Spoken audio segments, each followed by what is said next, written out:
साथीहरूसँग पनि फाइनली भेट भयो यता पछाडि पछाडि छन् सबैले भिडियो गरौँ न त्यो चारजनालाई अगाडि चाहिँ गाडी आउँदै अघि चाहिँ कल गर्दा गर्दा भेट भइरहेको अवस्था थिएन बल्ल बल्ल बल्ल बल्ल भेट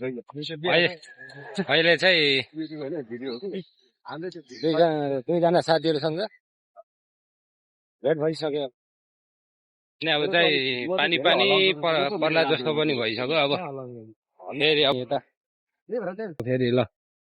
अगाडि साथीहरू चाहिँ अघि कल गरेको साथीहरूसँग पनि फाइनली भेट भइसक्यो अनि अघि चाहिँ काउँ बाटो नचिनेर छटपटाइरहेको थिएँ अब चाहिँ भेट भएर पनि हामी चाहिँ घुम्न गइरहेको अवस्था छौँ तपाईँहरू हेर्न सक्नुहुन्छ त्यता अगाडि केटा